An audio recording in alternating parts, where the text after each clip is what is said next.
বেণীমাধব, বেণীমাধব, তোমার বাড়ি যাব। বেণীমাধব, তুমি কি আর আমার কথা ভাবো?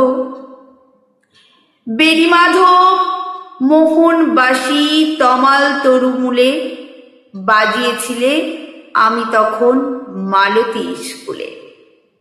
ডেস্কে বসে অঙ্ক করি, ছোট্ট ক্লাস ঘর, বাইরে দিদিমণির পাশে দিদিমণির বর।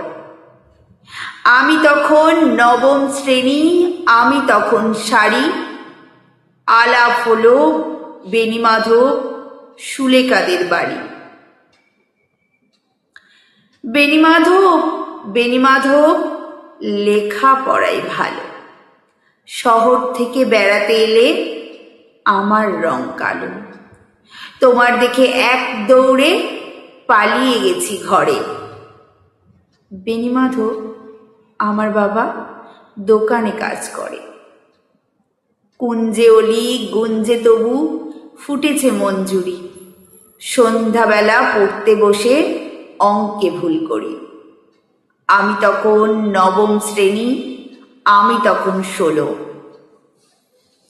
ব্রিজের ধারে বেণীমাধব লুকিয়ে দেখা হলো।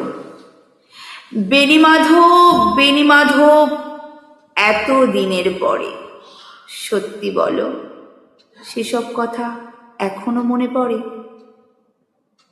সেসব কথা বলেছ তুমি তোমার প্রেমিকাকে?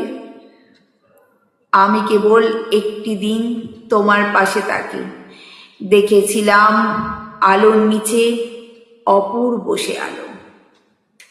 স্বীকার করি দুজনকেই মানিয়েছিল ভালো। জুড়িয়ে দিল চোখ আমার, পুড়িয়ে দিল চোখ। বাড়িতে এসে বলেছিলাম ওদের ভালো হোক।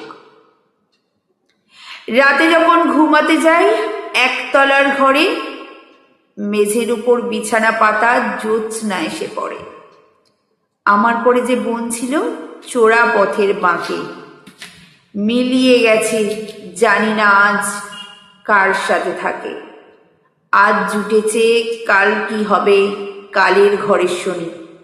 আমি এখন এই পাড়ায় সেলাই দিদিমণি। তবু আগুন বেণীমাধব, আগুন জ্বলে কই। কেমন হবে আমিও যদি নষ্ট মেয়ে হই? নমস্কার।